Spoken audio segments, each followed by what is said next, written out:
10 উইকেটে জিম্বাবুয়েকে পরাজিত করলো ভারতীয় ক্রিকেট দল। ভিডিও শুরুতে আপনাদের জন্য একটা ছোট্ট প্রশ্ন রয়েছে আমার তরফ থেকে, ঠিক আছে?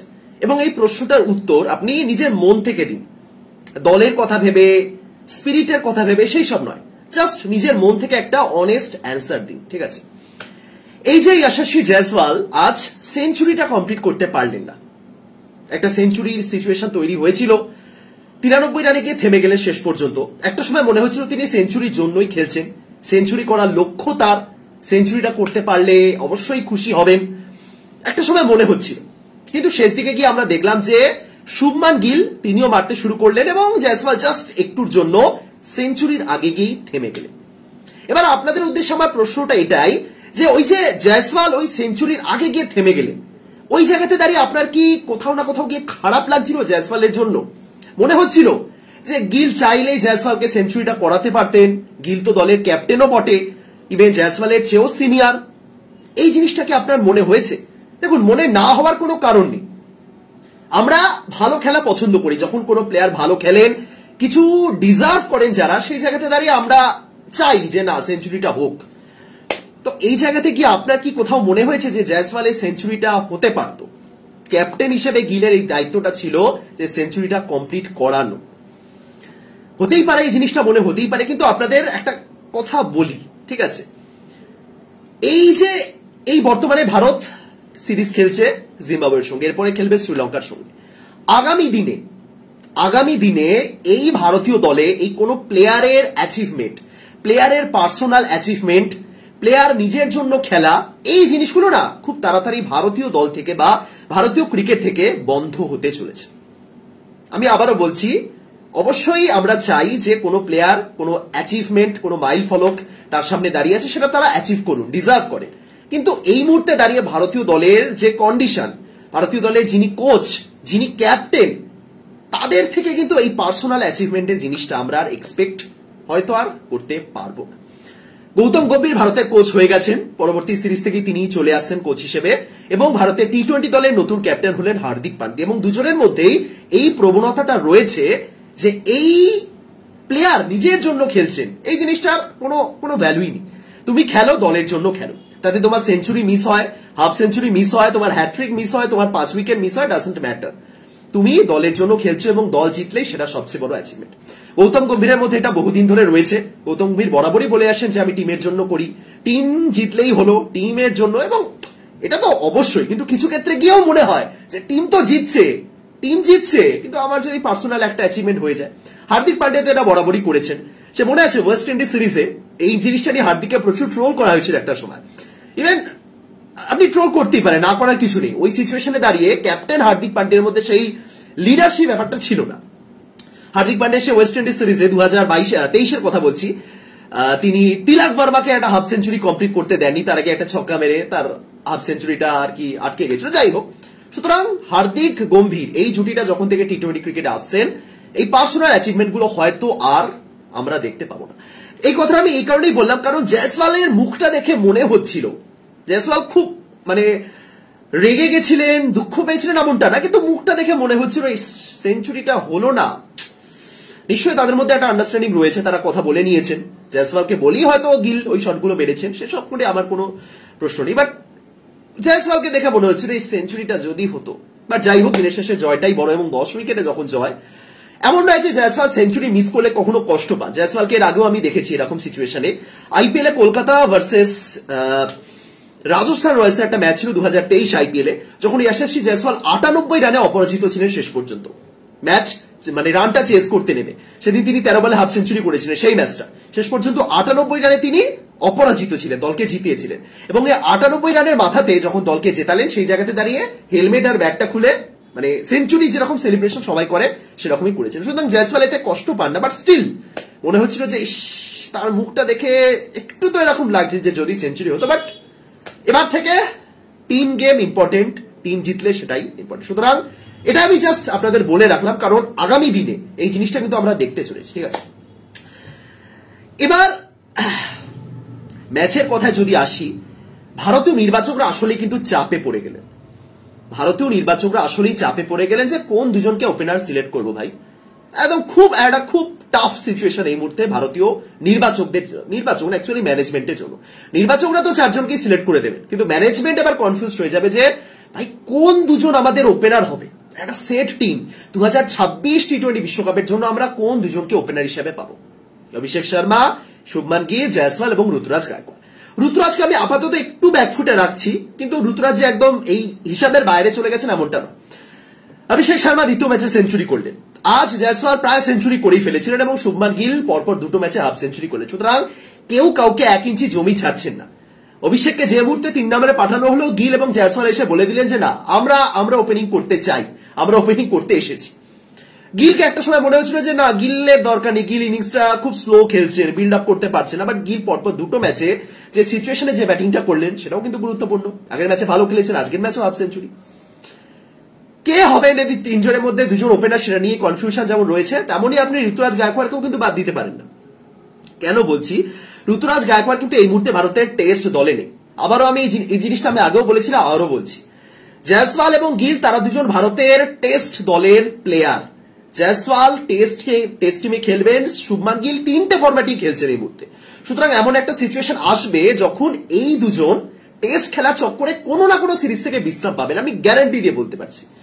এবং সেই সিচুয়েশনে দাঁড়িয়ে আবারও যে ওপেনারের জায়গাটা খালি হবে, সেখানে অভিষেক শর্মা ঢুকবেন এবং তার সাথে ঋতুরাজ গায়কোয়াড় ঢুকবেন। এটা আমি এখন থেকেই দেখতে পাচ্ছি। যদি না কোনো লেট এন্ট্রি হয়, যদি না টিম ম্যানেজমেন্ট মনে করে যে না, সাই সুদর্শনকে খেলাই, আমি ঋতুরাজকে 3 নম্বরের জন্যই ভাবি, ঋতুরাজকে আমি ওপেনিং আর করাবোই না, তাহলে ঋতুরাজকে একটা মেন্টাল প্রিপারেশন নিতে হবে যে আমি ভারতের জন্য 3 নম্বরে খেলতে চাই, তাহলে আমি কোনোদিন ওপেনিং করবো না।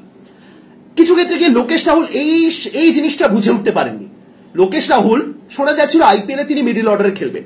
যদি মিডল অর্ডারে খেলতেন তাহলে হয়তো তিনি ভারতীয় টিম ম্যানেজমেন্টকে একটা নির্দেশ দিতেন যে আমি মিডল অর্ডারে খেলার জন্য প্রস্তুত। কিন্তু তিনি আইপিএলে ওপেনিং করতে এলেন, টপ অর্ডারে ব্যাটিং করলেন এবং ভারতীয় ম্যানেজমেন্ট তো দেখলো যে লোকেশ রাহুল তো এখন আইপিএল ওপেনিং করছে, তাহলে আমি কিসের ভিত্তিতে, কোন পারফরমেন্সটা দেখে একে টি20 বিশ্বকাপের স্কোয়াডে মিডল অর্ডারে খেলাবো। রাহুল সেটা পারলেন না। সুতরাং ঋতুরাজের ক্ষেত্রে বা সেই মেন্টালিটি নিতে হবে যে আমি 3 নাম্বারই খেলতে চাই, বা আমি 4 নাম্বারে, 3 বা 4, যেখানে 4 নম্বরে আজকে তিনি খেললেন, যে আমি এখানেই খেলবো এবং এটার জন্য আমি আমার ওপেনিং পজিশন স্যাক্রিফাইস করতে রাজি। ইভেন চেন্নাইয়ের হয়তো তিনি ওপেনিং পজিশন স্যাক্রিফাইস করেওছেন, কিন্তু ওই 3-4 এখানেই আমি খেলবো, এইটাই আমার জায়গা, আমি আর ওপেনার নই। এই ধারণাটা যদি ঋতুরাজ নিজের মধ্যে আনতে পারে, তাহলে হয়তো ম্যানেজমেন্ট তাকে আর ওপেনিং এ ট্রাই করবে না। কিন্তু ম্যানেজমেন্ট একটা সময় পর গিয়ে যখন গিল থাকবে না, জয়সওয়াল থাকবে না, ঘুরে ফিরে ঋতুরাজকে কিন্তু ওপেনিং আবার পাঠাবে, তখন আবার টানাটানি পড়ে যাবে যে কে খেলবেন ভারতের হয়ে ওপেনার হিসেবে। সুতরাং অতটাও সহজ না।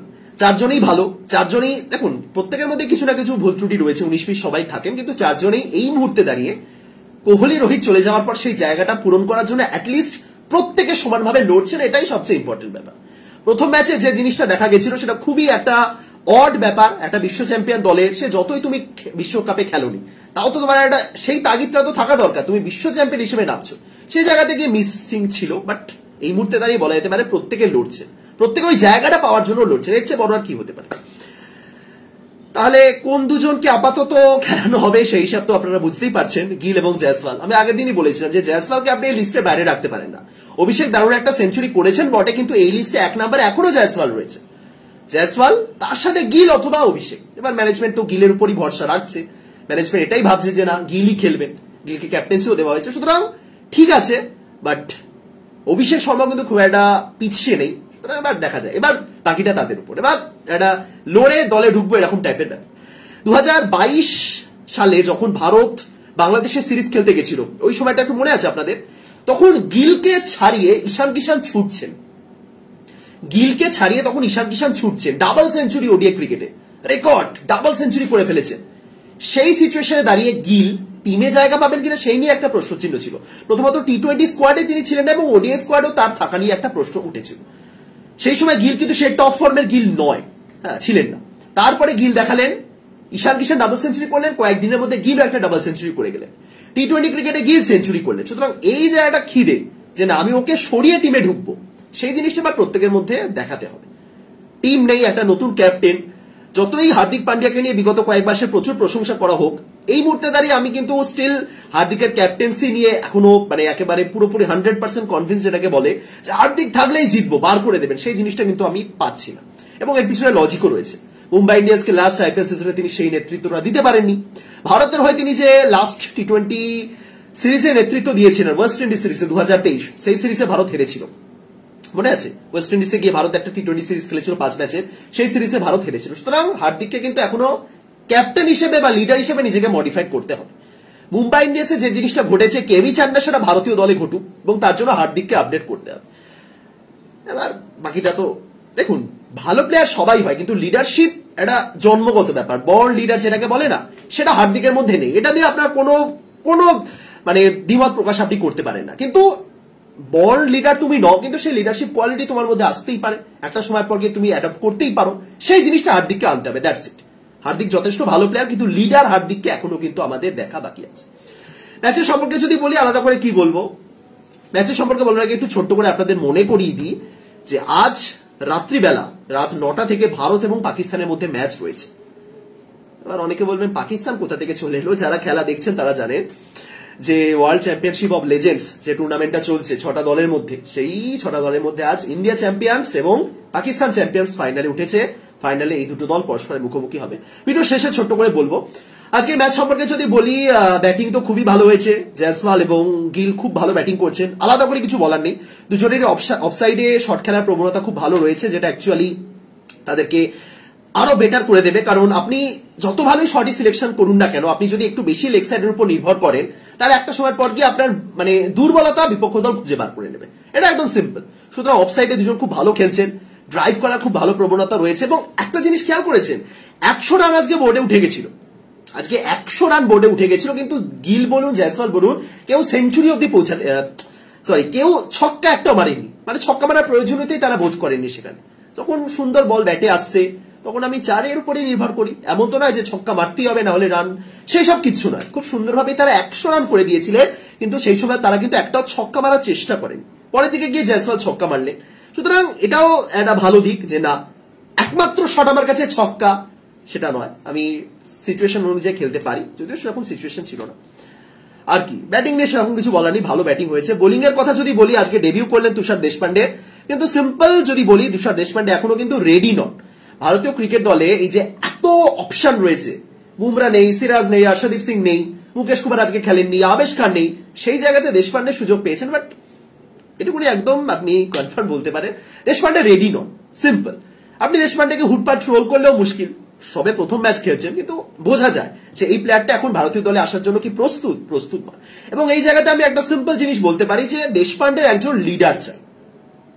এখন অনেক পেসার বা অনেক প্লেয়ারকে আমরা দেখেছি যারা একটা ভালো লিডারের আন্ডারে না আরো এক্সট্রাঅর্ডিনারি প্লেয়ার হয়ে উঠেছে, এরকম প্রচুর উদাহরণ রয়েছে। এই বর্তমান সময় ক্রিকেট থেকে শুরু করে আপনি অতীতে যান, প্রচুর উদাহরণ রয়েছে, যেমন যে একটা অর্ডিনারি প্লেয়ার একজন ভালো লিডারের আন্ডারে এসে এক্সট্রাঅর্ডিনারি হয়ে উঠেছে। দেশপান্ডে এক্সট্রাঅর্ডিনারি হয়ে উঠতে পারবেন কিনা আমি জানি না, কিন্তু তার একজন লিডার দরকার, সিম্পল। চেন্নাইতে থাকাকালীন তিনি ধোনির মতন একজন লিডার পেয়েছেন। এই ভারতীয় দলে যদি ইভেন একটা রোহিত শর্মাও থাকতেন, তিনি সেই লিডারের একজন লিডার পেতেন, সেই জায়গাটা আপাতত মিসিং। গিল ক্যাপ্টেন্সি খুব একটা খারাপ করেননি, যদিও সিরিজটাই তো এক্সপেরিমেন্টের সিরিজ ছিল। আপনি এক্সপেরিমেন্টের সিরিজে একজন ক্যাপ্টেনের ক্যাপ্টেন্সি নিয়ে 1000টা প্রশ্ন তুলতে পারেন না, বাট স্টিল গিল ওইভাবে দেশপান্ডেকে মানে মোটিভেট করা ঠিক নয়, বাট আগলে রাখা যে না তুমি খারাপ বোলিং করছো, ঠিক আছে আমি আছি, সেই ব্যাপারটা কোথাও না কোথাও গিয়ে মিসিং। চলে আসবে, সেই ব্যাপারটা চলে আসবে। এখন তো সবে কত 24 বছর বয়সে, আপনি কি এক্সপেক্ট করবেন গিলের থেকে? বাট দেশপান্ডেকে আরো ভালো খেলতে হবে। বিষ্ণই ভালো বোলিং করছেন, ওয়াশিংটন সুন্দরকে ভারত যত ভালো ব্যবহার করতে পারবে তত ভালো। সুন্দর এমন একটা প্লেয়ার না যাকে যিনি বিভিন্ন কারণে নষ্ট হয়েছে। এই ভারতীয় দলে অফ স্পিনারের বড্ড অভাব। অশ্বিন এই যে 2022 টি-20 বিশ্বকাপে কামব্যাক করলেন, বহুদিন পর হোয়াইট বল ক্রিকেটে ফিরলেন, 2023 ওডিআই বিশ্বকাপে কামব্যাক করলেন, হঠাৎ করে তাকে টিমে নিয়ে আসা হলো। অথচ যে অশ্বিন একটা সময় মনেই হচ্ছিল শুধু টেস্ট ক্রিকেটই তিনি খেলবেন। এর একটা বড় কারণ হলো ভারতীয় ম্যানেজমেন্ট ওয়াশিংটন সুন্দরকে সেই জায়গাতে দেখতে পাচ্ছে না, মানে ওরকম ভাবে না, মানে অশ্বিনের জায়গা পূরণ করবেন, অশ্বিনের জুতোতে পা দেবেন, সেই কোয়ালিটি সুন্দরের মধ্যে আছে এমনটা ইন্ডিয়ান টিম ম্যানেজমেন্ট হয়তো মনে করছে না। কিন্তু তার জন্য তাকে ব্যবহার করতে হবে। 17 বছর বয়সে যে ছেলেটা ডেবিউ করেছিল এবং যে ছেলেটা অ্যাকচুয়ালি একজন প্রপার স্পিনার হয়ে ওঠার ক্ষমতা রাখে, তাকে কিন্তু বিভিন্নভাবে ঠিকঠাক ব্যবহার করা হয়। ওয়াশিংটন সুন্দরকে নিয়মিত একটু চান্স দেওয়া হোক অন্তত টি-20 ক্রিকেটে। আমাদের কাছে এখন আর জাদেজা নেই, আমাদের কাছে রয়েছে অক্ষর প্যাটেল। হ্যাঁ, সুতরাং সেই এক্সপিরিয়েন্সটা কিন্তু স্পিনারদের থেকে আপনি পাচ্ছেন না। ইভেন যুজবেন্দ্র চাহেল তিনিও কিন্তু আর আমার মতে ভারতীয় টিমে থাকছেন না, হয়তো খেলবেন, 2-1 সিরিজে খেলবেন, বাট তার জায়গায় বিষ্ণুই চলেই এসেছেন দলে। সুতরাং এই কুলদীপ বা ওয়াশিংটন সুন্দর, অক্ষর প্যাটেলও কিছু ক্ষেত্রে এক্সপিরিয়েন্স অবশ্যই বহুদিন ধরে খেলেছেন, সুতরাং এই তবুও সেই লেভেলের এক্সপিরিয়েন্স নেই। সুতরাং এদেরকে নিয়েই কিন্তু স্পিন এটা সামলাতে হবে, এবং সেই জায়গাতে ওয়াশিংটন সুন্দরকে দরকার। অনেকদিন হয়ে গেছে তিনি আন্তর্জাতিক ক্রিকেট খেলছেন, অনেক অভিজ্ঞতা রয়েছে, 3 ফরম্যাটেই খেলেছেন। দেখা যাক সুন্দরকে কেমন ব্যবহার করা যায়। অভিষেক শর্মা উইকেট তুলেছেন, দুবেও উইকেট তুলেছেন, বাট ঠিক আছে, ঠিকঠাক আছে, সেরকম কিছুই বলার নেই। আবারও বলছি, এক্সপেরিমেন্টাল সিরিজ থেকে আপনি শুধু জয় চান। বিপক্ষ দলে যখন জিম্বাবুয়ে রয়েছে, আপনি এক্সপেরিমেন্ট তো দেখছেন বটে, কিন্তু আপনি জয় চাইছেন, এটাও সবচেয়ে ইম্পর্টেন্ট। ঠিক আছে, ভারত জিতেছে 3-1। কাল আরেকটা ম্যাচ, আমি প্রথম ম্যাচে হেরে যাওয়ার পর বলেছিলাম সিরিজটা 4-1 হবে, দেখা যাক। লাস্ট ম্যাচে ভারত আরো কিছু এক্সপেরিমেন্ট করতে চলেছে, এটা তো এখনই বোঝা যাচ্ছে। হয়তো আমরা দেখবো পরের ম্যাচে আবার অভিষেককে হয়তো ওপেনিং করতে পাঠানো হবে, দেখতেই পারি। হয়তো দেখা যাবে দুবেকে দিয়ে 4টে ওভার করানো হচ্ছে, অভিষেক শর্মাকে দিয়ে 4টে ওভার করানো হচ্ছে। হয়তো দেখা যাবে যে স্পিনার হিসেবে খেলানোই হলো না রবি বিষ্ণুইকে, দেখা যাবে হয়তো 8 জন ব্যাটার চলে এলেন। এরকম এক্সপেরিমেন্ট লাস্ট ম্যাচেও হবে, কিন্তু এটাও মাথায় রাখতে হবে, এগেইনস্টে যখন জিম্বাবুয়ে রয়েছে তখন আপনি কোনোভাবেই আরো একটা হার এক্সপেক্ট করেন না। 4-1 কি হোক, এটুকুনি চাইবো, বাকিটা তো ভারতীয় দলই জানে। সুতরাং দেখা যাক কি হয়। এবং সবশেষে যদি আজ যে ফাইনাল ম্যাচটা রয়েছে ভারত পাকিস্তানের মধ্যে, সেই সম্পর্কে বলি। অনেকেই জানেন, তাও যারা জানেন না তাদেরকে আরেকটু ডিটেলসে বলে রাখি। একটা ওয়ার্ল্ড চ্যাম্পিয়নশিপ অফ লেজেন্ডস এরকম একটা টুর্নামেন্ট আয়োজিত হচ্ছে। যারা পুরোনো দিনে খেলতেন, পুরোনো দিন মানে বেশি পুরোনো নয়, যারা খেলতেন আজ থেকে 5 বছর, 10 বছর, 15 বছর আগে, ইভেন এমন প্লেয়ারও রয়েছে যারা 2-3 বছর আগেও খেলেছেন জাতীয় দলের হয়ে, যারা অবসর নিয়েছেন, সেই সমস্ত কিছু প্লেয়ার, ইভেন যারা খেলেনও নি জাতীয় দলের হয়ে, এমন প্লেয়ারও রয়েছে অনেক ক্ষেত্রে। তাদেরকে নিয়ে একটা টিম বানিয়েছে 6টা দল। ভারত আছে, পাকিস্তান আছে, ওয়েস্ট ইন্ডিজ আছে, সাউথ আফ্রিকা আছে, অস্ট্রেলিয়া আছে এবং ইংল্যান্ড, তাই তো? হ্যাঁ, সুতরাং ইংল্যান্ডে এমনি খেলা হচ্ছে। এবার এই 6টা দলের মধ্যে একটা টুর্নামেন্ট হয়েছিল, এতদিন ধরে চলেছে, সেই জুলাই শুরু থেকে শুরু হয়েছিল। এবার ফাইনালের পালা। ভারত এবং পাকিস্তান পরস্পরের মুখোমুখি হয়েছে ফাইনালে। ভারতীয় দলে এমন কিছু প্লেয়ার রয়েছেন যারা সেই 2007-এর চ্যাম্পিয়ন দলের সদস্য, যুবরাজ সিং, রবিন উথাপ্পা, ইউসুফ পাঠান, ইরফান পাঠান। সুতরাং তারাই ফাইনালে খেলতে নামছেন সেই পাকিস্তানের বিপক্ষে। মনে হচ্ছে যেন তারাই, এই যে ভারত টি-20 বিশ্বকাপ জিতলো না, তাদের যেন মনে হচ্ছে যে চলো আবার একটা টি-20 বিশ্বকাপের রিপিটেশন করা যাক 2007-এর মতো। সুতরাং সেই 2007-এ প্রথম টি-20 বিশ্বকাপে যারা পরস্পরের মুখোমুখি হয়েছিলেন ফাইনালে, সেই ভারত এবং পাকিস্তান পরস্পরের মুখোমুখি। দলগুলোর নাম ইন্ডিয়া চ্যাম্পিয়ন্স এবং পাকিস্তান চ্যাম্পিয়ন্স। আগের ম্যাচেই ভারত অস্ট্রেলিয়ার বিপক্ষে সেমিফাইনালে জিতেছে, এবং 2007 রিপিট। 2007 ঠিক সেম জিনিস আমরা দেখেছিলাম, ভারত অস্ট্রেলিয়াকে হারিয়ে ফাইনালে পৌঁছেছিল। যুবরাজ সিং দারুণ ইনিংস খেলেছিলেন, এক্ষেত্রেও সেম, যুবরাজ সিং একটা দারুণ ইনিংস খেলেছেন। একটু বলি আপনাদের, যখন এই বলছি টুর্নামেন্টটা সম্পর্কে, আগের ম্যাচে ভারত এবং অস্ট্রেলিয়ার মধ্যে একটা ম্যাচ হয়েছিল, এটা 20 ওভারের টুর্নামেন্ট। বর্তমানে মানে যারা রিটায়ার করেছে তাদেরকে নিয়ে 50 ওভারে কোনো টুর্নামেন্ট করা সম্ভব না, সবই 20 ওভারের। এরকম প্রচুর সিরিজ আজকাল দেখি, legends league cricket, road safety world series, প্রচুর দেখি। সেটাই এবার নাম দিয়েছে world championship of legends. Bharat আগের ম্যাচে অস্ট্রেলিয়ার এগেইনস্টে খেলেছে, ভারত 20 ওভারে 254 রান করেছিল, বিশাল বিশাল ব্যাপার। এবং ভারতের হয়ে যুবরাজ সিং দুর্দান্ত খেলেছেন, 28 বলে 59। ইউসুফ পাঠান দারুণ খেলেছেন, 23 বলে 51। ইরফান পাঠান 19 বলে 50। রবিন উথাপ্পা 35 বলে 63। মানে আপনি বুঝতে পারছেন, ওই সেম টিম, রবিন উথাপ্পা, যুবরাজ সিং, ইউসুফ পাঠান, ইরফান পাঠান। রোহিতকেও পাঠিয়ে দেওয়া যেত, কিন্তু রোহিত এখন অবসর নেয়নি, সুতরাং কিছু করার নেই। এছাড়া টিমে সুরেশ রায়না রয়েছেন, আম্বাতি রায়ডু রয়েছেন, হরভজন সিং রয়েছেন। সুতরাং এরা রয়েছেন, এদেরকে নিয়ে ভারতীয় দল। অপরদিকে যদি আমি পাকিস্তানের দলটা বলি, পাকিস্তানের দলটা কিন্তু যথেষ্ট ভালো, এবং তার অ্যাকচুয়ালি ভারতের চেয়ে বেটার। মানে এটা বলতে একটু কষ্ট লাগলেও বলতে হচ্ছে যে এই পাকিস্তান দল কিন্তু অ্যাকচুয়ালি ভারতের চেয়ে বেটার খেলছে। ভারতকেই পাকিস্তান একবার হারিয়েছে, সুতরাং ভারতের কাছে এটা কিন্তু বদলার ম্যাচ বলা যেতে পারে। আবারও বলছি, এটা কোন রকম ইন্টারন্যাশনাল ম্যাচ নয়, এই স্ট্যাটস কোনোভাবেই ইন্টারন্যাশনাল ক্রিকেটের সাথে কাউন্ট হবে না। বাট যখনই লড়াইটা ভারত বনাম পাকিস্তান, সে যে টুর্নামেন্টেই হোক, যে টুর্নামেন্টেই হোক, আপনি আন্ডার-19 ক্রিকেটে খেলুন, আপনি মেয়েদের ক্রিকেটে খেলুন, আপনি ইভেন টেনিস বল ক্রিকেটে খেলুন, আপনি এ দলের হয়ে খেলুন, আপনি যেখানেই খেলুন, আপনি অবসরপ্রাপ্ত প্লেয়ারদের নিয়ে খেলুন, ইন্ডিয়া ভার্সেস পাকিস্তান। সুতরাং এটা যেটাকে বলে একটা সম্মানের লড়াই, হ্যাঁ, সেই সম্মানের লড়াইতে অবশ্যই আজ ভারত নামছে। পাকিস্তানের কয়েকজন প্লেয়ারের নাম বলি, যারা এই টুর্নামেন্টে খেলছেন। পাকিস্তানের সেই 2007-এর সেই দল, মানে ভারতের মতো অত প্লেয়ার নেই যারা 2007-এ ছিলেন, বাট আছে। অ্যাকচুয়ালি পাকিস্তানে রয়েছেন কামরান আকমাল, শোয়েব মালিক রয়েছেন, ইউনিস খান রয়েছেন, শাহিদ আফ্রিদি, মিসবাউল হক, সোহেল তানভীর, ভালো প্লেয়ার সামনে। ইউনিস খান ভালো ফর্মে রয়েছেন, কামরান আকমাল অ্যাকচুয়ালি আগের দিন ভালো খেলেছেন, শাহিদ আফ্রিদির মধ্যে সেই ব্যাপারটা দেখতে পাচ্ছি। সুতরাং খেলা হবে। রাত 9টা ভারতীয় সময় অনুযায়ী, রাত 9টা বাংলাদেশের সময় অনুযায়ী রাত 9:30 থেকে ম্যাচ শুরু হবে। মেবি ফ্যান কোডে দেখা যাচ্ছে, স্টার স্পোর্টসও আপনি দেখতে পারেন, আমি জানি না এক্স্যাক্টলি, বাট দেখুন কোথায় দেখা যাচ্ছে, দেখা যাক কি হয়। তো ভিডিওটা আজকে শেষ করছি। একটা তো ম্যাচ জিতেছে, একটা যারা বি টিম বলছিলেন আমি এখনো বিরোধিতা করব, this is not B team, এটা একটা প্রপার টিম, যে টিমটা ভারতের বিশ্ব চ্যাম্পিয়নের ট্যাগটাকে কিন্তু বহন করছে। এবং জিম্বাবুয়ের এগেনস্টে খেলা মানে যে আমরা জাস্ট এটা এমনি একটা খেলতে যাচ্ছি। দেখুন, অনেকের একটা ভুল ধারণা রয়েছে, এটা এই জিনিসটা আমি যে কথা বলবো অনেকের হয়তো ভালো লাগবে না, অনেকের হয়তো পছন্দ হবে না, বাট একটা ভুল ধারণা থেকে একটু বেরোন, ঠিক আছে? এই যে আর্গুমেন্ট চলে না, বিভিন্ন দেশের সমর্থকদের মধ্যে আর্গুমেন্ট চলে, ভারত পাকিস্তানের একটা সমর্থকদের মধ্যে আর্গুমেন্ট চলে, ভারত বাংলাদেশের সমর্থকদের মধ্যে একটা আর্গুমেন্ট চলে।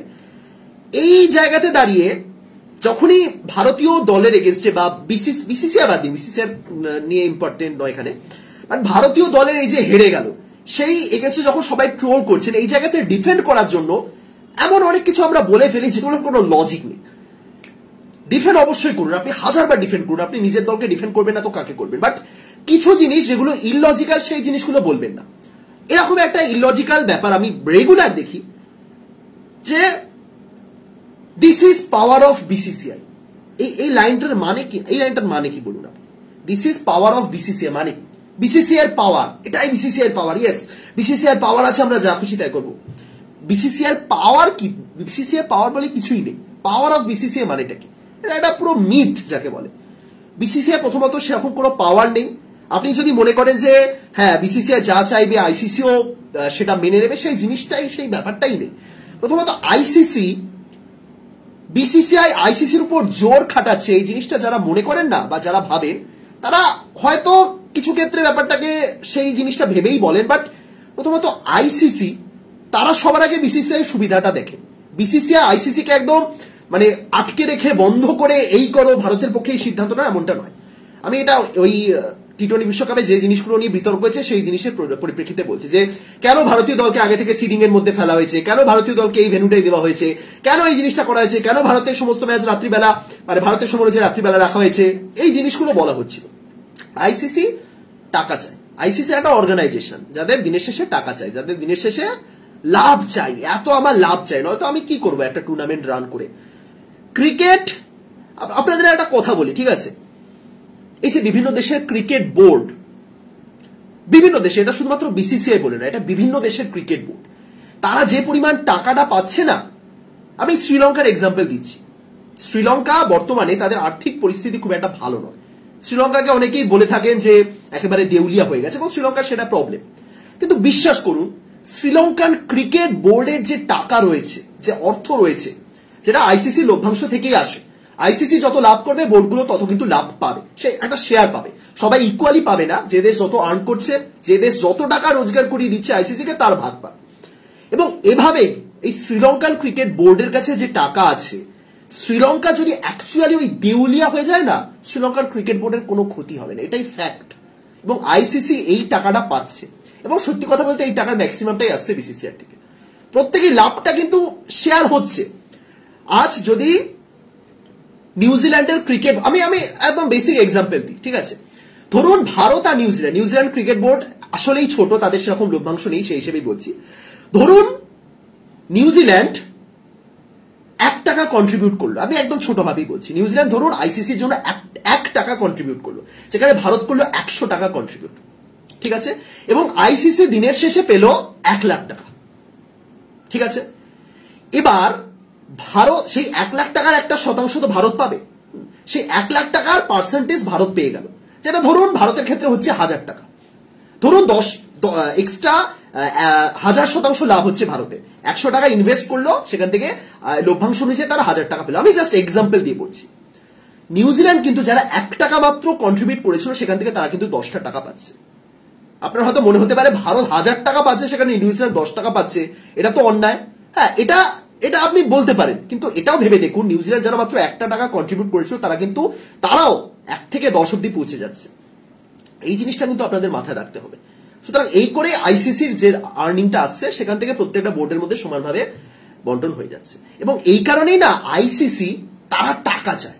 ক্রিকেট অতটাও সহজ একটা টুর্নামেন্ট নয়, মানে খেলা নয়। ক্রিকেট এমন একটা খেলা যেটা সারা বিশ্বে আপনি দেখছেন গ্লোবালাইজেশন হচ্ছে, আপনি চাইছেন, কিন্তু অতটাও সহজ নয়। অনেক জায়গায় এই জিনিসটা গিয়ে আটকে যায়। এই যারা দুর্নীতি নিয়ে কথা বলেন, আপনি ইউরোপের ক্রিকেটের কি অবস্থা জানেন? এই সম্পর্কে যখন আলোচনা করছি আমি কিছু কথা বলি।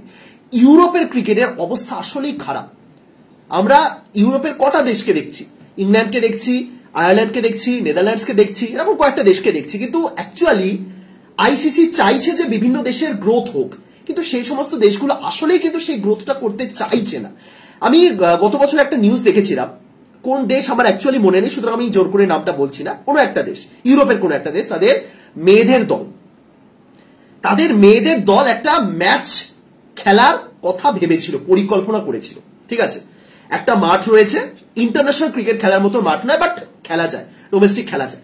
সেখানে তাদের একটা ম্যাচ খেলার কথা ছিল আর একটা দলের সঙ্গে, এবং সেই ম্যাচটা হয়েছে, খাতায় কলমে সেই ম্যাচটা হয়েছে। সেই ম্যাচের একটা স্কোরও কিন্তু দিয়ে দেওয়া হয়েছে, সেই ম্যাচের একটা স্কোরও আপডেট করে দেওয়া হয়েছে আইসিসির কাছে। এবার তার পরের দিন আইসিসির একজন জার্নালিস্ট সেখানে গিয়ে খোঁজ নিয়ে জানলো যে সেখানে কোনো ম্যাচ আয়োজিত হয়নি। বুঝতে পারছেন, ফেক ম্যাচ। তারা ম্যাচ খেলার টাকা পাচ্ছে আইসিসির থেকে, তারা ম্যাচ খেলার টাকা পাচ্ছে, তারা বলছে যে আমরা টুর্নামেন্ট অর্গানাইজ করেছি, ইভেন তারা একটা স্কোর কার্ড পাঠিয়েও দিচ্ছে আইসিসির কাছে, কিন্তু পরে গিয়ে জানা যাচ্ছে সেখানে কোনো ম্যাচ আয়োজিত হয়নি, সেখানে নাকি পিকনিক হয়েছে। এই ধরনের একটা নিউজ আমি গত বছর পড়েছিলাম, যারা আপনারা সার্চ করুন, হয়তো কিছু আমি ভুলভাল বললাম, বাট এক্স্যাক্টলি এরকম টাইপের জিনিস ঘটেছে, যে ভুল মানে ম্যাচ হয়েছে এমনটা একটা ভুয়ো খবর দিয়ে সেখানে পিকনিক আয়োজন করা হয়েছে। এবং ইউরোপের দেশগুলোতে এই জিনিসগুলো চলছে। সুতরাং আপনি চাইলেই না দুদিনের মধ্যে সমস্ত টিমকে ক্রিকেটের মধ্যে আকৃষ্ট করতে পারবেন না, সম্ভব না, অত সহজ নয়। তাও তো 108খানা দেশ ক্রিকেট খেলছে, তাই না? এবং এই কারণে আইসিসির টাকা চায়, আইসিসির টাকা পাচ্ছে বিসিসিআই এর তরফ থেকে। সুতরাং যারা বলেন বিসিসিআই প্রভাব খাটাচ্ছে, বা যারা মনে করে this is the power of BCCI, এটা আইসিসি কিন্তু ঠিক করে দিয়েছে যে বিসিসিআই থেকে এটা আমার চাই। সুতরাং ওই পাওয়ার অফ বিসিসিআই এই জিনিসটা অ্যাকচুয়ালি মিথ, এবং অ্যাকচুয়ালি স্টিল যারা ওই আর্গুমেন্টের মধ্যে এই কথাটা ঢুকিয়ে দেন যে this is power of BCCI, BCCI যা পারবে তা করবে, এটা কোনো ভ্যালিডিটি নেই। ঠিক আছে, দ্বিতীয় কথা, আমি কোন টপিকে ছিলাম সেই টপিকটাই ভুলে গেলাম। যাই হোক, যেটা বলছিলাম যে এই আর্গুমেন্ট জেতার জন্য আমরা অনেক কথা বলি। এবং দ্বিতীয় কথা, যে এই ম্যাচ জিতে কি হবে? ভারত জিম্বাবুয়ের কিছু আর্থিক সুবিধার জন্যই তারা খেলতে যায়, এবং তাতে ভারত হেরে গেলেও কিছু না। আমি এই টাইপের কমেন্ট অনেককে করতে দেখেছি যে ভারত জিম্বাবুয়ের সঙ্গে সিরিজ খেলছে, জিম্বাবুয়ের যাতে লাভ হয় জাস্ট সেই কারণে। ভারত জিম্বাবুয়ের সাথে সিরিজ আয়োজন করছে, জিম্বাবুয়ের লাভ হচ্ছে, অবশ্যই হচ্ছে, যে কোনো দল চায় ভারতের সঙ্গে সিরিজ খেলতে, এবং সেই সিরিজটা যদি তারা ভারত তাদের দেশে এসে খেলে তাহলে তো আর কিছু বলারই নেই, প্রচুর লাভ, প্রচুর লাভ, সবাই চাইবে। কিন্তু তার মানে এই নয় যে ভারত জাস্ট জিম্বাবুয়ের লাভ হবে সেই ভেবেই ক্রিকেট খেলছেন না। যখনই আপনি ক্রিকেট খেলছেন, যখনই আপনি কোনো টুর্নামেন্ট খেলছেন, যখনই আপনি কোনো সিরিজ খেলছেন, তার উদ্দেশ্য একটাই থাকে, সেটা হলো জয়। জিম্বাবুয়ে যদি এই সিরিজ 0-5-এও হেরে যায়, জিম্বাবুয়ে ততটাই লাভ পাবে যতটা লাভ তারা পাবে 5-0 জিতলে। জিম্বাবুয়ে যদি এই সিরিজটা 5-0 ভারতকে হোয়াইট ওয়াশ করতো, তাহলে তারা যত টাকা পেত দিনের শেষে, তারা যদি এই সিরিজটা 0-5 হোয়াইট ওয়াশ হয় ভারতের কাছে, সেক্ষেত্রে তারা ঠিক একই টাকা পাবে, টাকা বদলে যাবে না। হ্যাঁ, অডিয়েন্স কিরকম আসছে তার উপর টিকিটের ভিত্তি করে ওইটুকুনি চেঞ্জ হতে পারে, বাট অল ওভার কি লাভ খুব কমবে না। সুতরাং কোন দলের সাথে টুর্নামেন্ট খেলা বা সিরিজ খেলা মানে আমি শুধুমাত্র তাদের ইকোনমিক্যাল গ্রোথে সাহায্য করছি না, আমি তাদের সঙ্গে পার্টিসিপেট করছি, এবং আমার লক্ষ্য থাকে জেতা। সুতরাং হেরে যাওয়ার পর টিমের সমালোচনা করা, যেটা কোনো দেশই পারে না, কোনো সমর্থকই পারে না, হয়ও না, ওটা হয়ও না।